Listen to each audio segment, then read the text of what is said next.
네, 무릎을 탁 치게 만드는 명쾌하고 속 시원한 정치 분석 시간입니다. 무릎탁도사 대한신당의 박지원 의원 모셨습니다. 어서 오세요, 의원님. 네, 안녕하세요. 오늘은 제가 자진해서 홍보 시간을 드리겠습니다. 딱 1분 드리겠습니다. 1분. 네. 근데 그 품목도 제가 지정을 하겠습니다. 네, 어제 지금까지 공개되지 않았던 5.18 광주 민주화운동 관련 사진, 네. 보안사령부의 사진이 공개가 됐는데 그렇습니다. 뉴스를 보니까 박지원 의원실 제공 이렇게 나오더군요. 의원님께서 그러니까 발굴하신 겁니까? 그렇습니다. 왜냐하면 지난번 국방부 네. 국정감사 중에 예. 그러한 리스트를 발견하고 어허. 거기에 5.18 관계된 모든 서류가 지금 당시 보안사에서 가지고 있는 목록이 있어요. 오. 거기에서 우선 중요한 게 사진첩 13권, 네. 1769장을 예. 공개를 요구했습니다. 예. 그랬더니 정경도 국방장관이 결과적으로 굉장히 협조해 줬는데 이제 진상조사위원회가 구성될 테니까 공개하겠다. 그렇게 해서 지금 전 기무사, 지금 현 뭐 보안이 안보지원사령부. 안보지원사에서 공개심의위원회를 열어가지고 물론 그 후로도 자꾸 국방장관이 법사위에 출석하면은 네. 또 개별적으로도 촉구를 했더니 예. 공개를 결정해가지고 예. 저한테 3일 전에 주어서 하루 동안 분석해가지고 어제 네. 공개를 했습니다. 아. 자료실 박지원 의원실 자료 제공이 아니라 그렇게 하면 안 되죠. 제가 얘기한 내용도 네. 야, 그런데 인색하더라고요. 어떤 매체에 따라서는 네. 엄청난 양의 보도가 물론 인터넷도 했지만 오늘 아침 신문에도 엄청나게 났는데 어떤 신문들 한두 개는 하나도 보도를 안 했더라고요. 그렇죠. 예.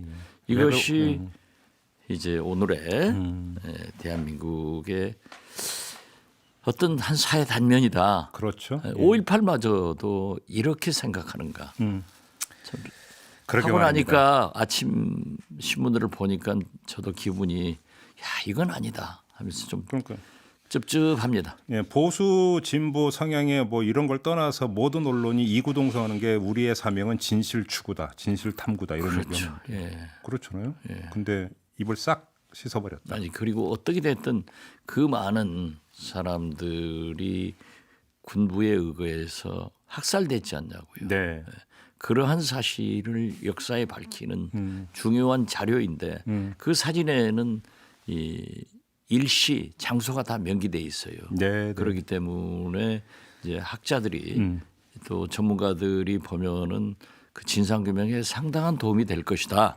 그래서 지금 5.18 재단 그 연구소에다 어제 다 보냈습니다. 알겠습니다. 그리고 앞으로 목록도 글이 보내가지고 공개한 후에 보내가지고 거기에서 진상조사위원회 및 그 공개 요구를 하면은 다 사실이 나올 겁니다. 알겠습니다. 1분 예상했던 홍보 시간이 4분 걸렸습니다. 그건 홍보가 아니죠. 역사를 얘기한 거죠. 알겠습니다. 다음 질문으로 넘어가도록 하겠습니다. 조금 전에 저희가 이제 홍익표 의원하고 인터뷰를 했는데요. 이런 이야기가 나왔습니다. 현재 홍영표 민주당 의원, 유성엽 대한신당 의원, 그다음에 김관영 바른미래당 의원, 과거에 원내대표를 같이 했던 분들인데 이분들이 모여가지고 선거법 개정안과 관련해서 의석수 조정 논의를 하고 있다라고 이야기를 했어요. 확인해 주실 수 있습니까? 사실입니다. 그러고 있습니까? 예. 계속 만나고 있습니까? 어제 그제부터 만나기 시작했을 겁니다. 그러면 의석수를 어떻게 조정하는지 가닥이 잡혔습니까? 지금 현재 물론 홍영표 의원이 저에게도 만나서 얘기를 했고 네. 이제 폭넓게 지금 만나고 있어요. 네. 그래서 김관영 의원이 얘기를 해서 너하고는 책임 있는 민주당에서 나오라 해라. 네. 그랬더니 홍영표 의원이 오고 저하고 얘기하고 유성엽 대표에게 우리 당 대표니까 네. 거기에서 보고를 해가지고 결정하는 게 좋다 했는데 지금 현재로는 250대 50.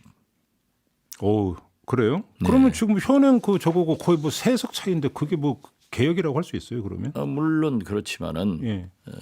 그것도 저희 대한신당에서는 받지 않습니다. 아, 그래요? 예. 왜냐하면은 예. 결국 호남에서 투석이 줄게 됩니다. 그래도. 네. 예. 그렇게 하더라도. 예. 그리고 어떠한 경우에도 네. 저희 대한신당이나 군소정당들은 현행 지역구의 구도가 예. 흐트러져서는 안 된다. 그렇기 때문에 가장 선호하는 것은 예. 이 이부영, 임재경 등 재야 원로들이 심상정, 정동영, 손학규 대표하고 예. 의원 정수 확대. 예, 기자회견을 해서 밝혔지만은 저도 이걸 맨 처음 예. 10% 증언은 해야 된다. 그러니까 330명으로. 예, 이것을 선호하지. 예. 지금 현재 어떠한 경우에도 예. 지역 구도를 흔드는 의원 지역구 예. 의원 정수의 감축은 안 된다. 정리를 하면 그 대한신당의 입장은 미니멈 250대 50, 맥시멈은 330으로 의원 정수를 확대해서 지역구를 더 늘리는 것. 이렇게 이해를 하면 되는 거예요. 미니멈 250대 50은 아니고. 안 받는다 그거는. 그렇죠. 예. 그럼 의원 정수 확대네요. 유일한 안은. 그렇죠. 그럼? 예. 그렇게 지금 계속 이야기하고 예, 있다. 받을 안 그러든지 그렇게 조정될 여지가 있다고 보세요. 안 그러든지 그렇지 않으면 현재 구도를 건들지 마라. 아예. 그런 겁니다. 네. 자 그러면 또 오신환 원내대표는 오늘 저희와 인터뷰에서 225대 70으로 그러니까 돼 있는 그 패스트트랙에 되어 선거법 개정안 원안을 그대로 표결에 붙이자라는 이야기를 했습니다. 이거는 네, 절대 못 받습니까? 네, 그러한 것도 그렇게 되면은 현재 구도가 전혀 안 흔들릴 거예요. 네. 흔들리죠. 그렇죠. 예, 흔들리는데 그것도 저희는 받지 못한다. 만약에 그대로 표결 가면 무조건 반대표입니까? 대한신당은? 그렇죠. 그래요. 알겠습니다. 뭐 좀 계속 협상 중이라고 하니까 그러면 좀 그러니까 지금 현재 1+4 지금 협상 중에 있지 않습니까? 네. 한국당을 제외한 예. 민주당과 다른 정당들이 지금 협상 중에 있기 때문에 예. 바른미래당의 경우는 뭐 분당을 초입기 하고 있기 때문에 네. 뭐라고 단일안이 안 나오지만은 네. 바른신당, 예. 정의당, 평화당은 사실상 나와 있는 거죠. 지금 자유한국당 일각에서 나오고 있는 공수처 주고 선거법 지키자라고 하는 그 기브앤테이크 카드 있지 않습니까? 그건 어떻게 평가하십니까? 물론 홍준표 전 전 대표가. 대표도 그러한 주장을 했고 예. 제가 맨 먼저 주장한 것이 바로 그겁니다. 선의훈안. 쉬운 것부터 먼저 하고 네. 어려운 것은 뒤로 남겨서 충분한 대화를 해가지고 하자. 네. 지금 검경 수사권 조정이나 공수처 신설 등 예. 검찰 개혁에 대해서는 검경 소위에서 상당히 진전돼 있습니다. 네. 그렇기 때문에 개혁을 반대하는 정당이 있을 수 있느냐. 그래서 이걸 먼저 표결로 개혁을 달성해 놓고 네. 그다음에 선거구 조정은 첨예하게 대립하기 때문에 네. 아직 시간이 있어요. 12월에나 또는 늦으면은 1월까지라도 협상할 수 있지 않느냐. 네. 저는 그래서 선의훈안 쉬운 즉 합의된 검경수사권 조정 및 공수처 그리고 선거구 조정 이런데 지금 한국당에서 표변해가지고 검경수사권 조정이나 공수처 문제를 절대 하지 않겠다라고 했는데 이제 홍준표 전 대표가 그러한 방법을 제시함으로써 한국당에서도 협상파 태동하고 있다 하는데요. 이건 저는 민주당 지도부에게 제가 수차 얘기를 했습니다만은 예. 끌려가서는 안 됩니다. 이게 마지막 파장국회예요. 예. 파장국회이기 때문에 예. 우선 개혁의 방점을 찍은 이 검찰개혁법은 먼저 표결하자라고 예. 했을 때 아마 정의당이 상당한 반발을 하실 겁니다. 예, 그렇죠. 왜 예. 우리가 처음부터 선거구 조정을 먼저 표결하고 그다음 검찰개혁법 하기 때문에 네. 그렇지만은 정의당이 요구하는 증언 문제에 대해서 민주당이 양보를 해야 됩니다. 제가 민주당한테 물으니까 왜 안 하냐? 증언한 뒤 좋다는 거 왜 안 하냐? 국민적 비난이 몰빵 민주당이 다 당하게 뒤집었습니다. 되니까 예. 선거에 지장이 있다. 그래서 그건 말도 안 된다. 집권 여당이 개혁을 위해서 손에 피를 묻혀야지 물도 안 묻히려고 공꼴로 먹으려고 하면 되느냐? 예. 그렇게 해서 설득이 될 겁니다. 될 거다고 보세요. 저는 되죠. 알겠습니다. 일단 그렇게 쉼표를 찍고요. 좀 다음 문제로 넘어가겠습니다. 그 단식을 계속하고 있는 황교안 대표 있지 않습니까? 출구가 뭐라고 보세요? 병원이죠. 예. 그러면 당 관계자들이 강제로라도 병원으로 그러니까 그 옮겨야 된다 이렇게 보십니까? 그러니까 6일째 보니까 이제 어려워졌다고 하더니 어제 건강이 많이 안 좋은 것 같던데요. 뭐 사람도 못 알아본다. 예. 그러려면 정치도 당 대표도 앞으로 그분 목표로 하는 대통령도 네. 건강해야 됩니다. 그럼요. 예. 그리고 저렇게 추위에 단식하고 6, 7일 만에 넘어졌다고 하면은 병원으로 가셔야죠. 네. 그리고 주위 사람들이 뭐 합니까? 더 나빠가지기 전에. 예. 진짜 저러다 큰일 날 수 있어요. 건강은. 예. 누구나 자신 못하는 거 아니에요. 그러게요. 예. 그래서 결국 최종적인 출구는 병원으로 가셔서 예. 거기서 건강 회복을 해야 된다. 저는 그렇게 봅니다. 그렇죠. 건강이야말로 정파를 초월한 최우선의 가치죠. 최우선이죠. 그렇죠. 대통령 돼서도 편찮으시면 못해요. 그런데 문제는 황교안 대표의 의지가 워낙 완강하다는 거 아닙니까? 그러한 의지가 완강한 것은 아직 건강이 유지되고 있다는 말이죠. 네. 그리고 항상 지금까지 보면은요. 그 단식하시는 분이 나 병원으로 실려가겠다 한 적 없어요. 물론 그렇죠. 주위에서 실려가는 거지. 그래요. 황교안 대표는 뭘 얻을 수 있다고 생각하세요? 이렇게 단식을 하면? 지금 현재 황교안 대표는 우선 당내 분란을 계속되던 것이 일거에 없어졌죠. 쇄신 요구가 싹 들어갔죠. 그렇죠. 예. 왜냐하면은 항상 저렇게 강공을 하고 나올 때는 당내에서 누구도 말을 못합니다. 그래서 저는 단식 시작할 때 당내 장악은 분명히 될 것이다. 네. 그건 딱 됐고요. 지금 자기들 주장이 지소미아는 황교안 대표가 단식에서 했다. 네, 네, 네. 저는 그렇게 생각했는가 했더니 오늘 또 보니까는 한일 간 정부가 잘 대화해 가지고 했더라고요. 예. 아무튼 그러나 거기서는 그렇게 주장할 거고 제가 볼 때 지금 이 선거구 조정 정치개혁법이 부의가 되지 않습니까? 예. 그렇지만 황교안 대표가 저렇게 단식 중에는 예. 표결하지 못할 거예요. 그게 정치적 도의가 있으니까. 예. 그런 것은 성과로 봐야죠. 그렇게. 어떻게 됐든 제일 중요한 것은 저는 그렇게 봤어요. 황교안 대표가 총선 못 치를 거다. 저렇게 당에서 공격을 하면은 예. 그런데 다행히 그런 게 싹 없어지잖아요. 그건 선택 잘한 거죠. 그런데 아무튼 황교안 대표가 단식하는 동안에는 국회에서 선거법 개정안이든 뭐든 표결 처리는 못할 텐데 근데 단식이 오래 가지는 못할 것이다 이렇게 보시는 거예요. 그렇죠. 어떻게 가겠어요. 그러시면 큰일 나죠. 알겠습니다. 이 점을 좀 꼭 여쭤보고 싶은데요. 시간이 많지가 않네요. 유재수 전 부산시 그 부시장 문제 있지 않습니까?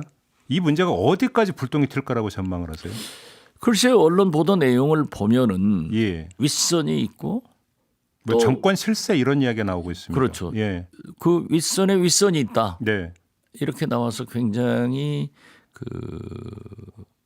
저도 잘 모르겠어요. 설은 많이 나오는데요. 네. 그런데 문제는 윗선이 박형철 전 비서관의 진술대로 의하면 조국 민정수석이었고 네. 조국 민정수석에 또 윗선이 있다.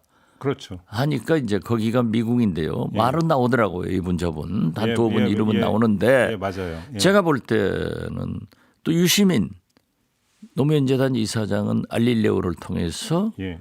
이 조국 전 민정수석과 유재수 사이는 얼굴도 모르는 사이다. 예. 일면식도 없는데 무엇을 관계됐단 말이냐. 이게 검찰이 밀고 들어간다. 네. 이런 얘기를 하더라고요. 예. 그러니까 저는 모르겠어요. 음. 예. 이것도 검찰 수사가 지켜보면 되겠죠. 근데 지금 보수 언론 중심으로 나오고 있는 보도를 정리를 하면 그건 맞는 것 같아요. 조국 전 장관과 유재수 두 사람 사이는 그렇게 그 알고 있던 사이는 아니었다. 네. 그런데 조국 당시 민정수석의 감찰 중단을 만약에 지시를 했다면 조국 당시 수석을 움직인 정권 실세가 뒤에 있는 것 아니냐. 보수 언론은 지금 이렇게 묘사를 하고 네, 있는 그렇죠. 것 아니겠습니까? 그러니까 문제는 그러면 이게 이제 팩트냐 아니냐가 가장 핵심적인 문제 아니겠습니까? 그렇죠. 예. 근데 검찰이 과연 거기까지 파고 들어가서 예. 이거를 그 수사 결과를 내놓느냐의 문제가 지금 하나의 어떤 관전 포인트가 되는 것 같고요. 그렇죠. 그러니까 조국 수석이 검찰 수사에 응해서 네. 나의 윗선은 누구다 예. 이렇게 밝히든지 안 그러면 나는 관계없다. 음. 나는 모르는 사람인데 이렇게 얘기했을 때는 굉장히 어려워지는 거죠. 결국은 지금 이야기를 하다 보니까 자연스럽게 정리가 되는 게 유재수에 대한 어떤 수사의 핵심 키맨은 결국은 조국 전 장관이네요. 지금 현재 검찰은 그렇게 몰아가고 있는 거죠. 그렇죠. 예, 그렇기 때문에 유시민 이사장은 그게 검찰이 알지도 면식도 없는 사람한테 또 몰아가고 있다. 이런 얘기를 하는데 네. 만약 사실이라면 유시민 이사장의 말을 한번 음미를 해볼 필요가 있겠더라고요. 알겠습니다. 그러나 또 언론 보수 언론이나 일부 언론에서는 뭐 윗선이 있고 또 윗선이 있다. 하니까 이게 검찰이 밝힐 수밖에 없는. 그러게요. 그래서 기다려보자 네. 하는 것으로밖에 갈 수 없습니다. 네. 그 무릎탁 도사께서 아주 신중한 지금 말씀을 아니 해주시네요. 저도 조국 장관한테 전화를 한번 물어보려고 했어요. 네. 왜냐하면 이게 심각해지는 것 같다. 알겠습니다. 그랬는데 그 유시민 이사장이 얘기를 하기 때문에 자꾸 그런 걸 가지고 알아보는 것도 이상하잖아요. 예, 예. 알고 싶지도 않고. 좀 지켜보죠, 뭐. 그렇죠. 지켜보는 게 최고입니다. 알겠습니다. 대한신당의 박지원 의원과 함께했습니다. 고맙습니다, 의원님. 네, 고맙습니다.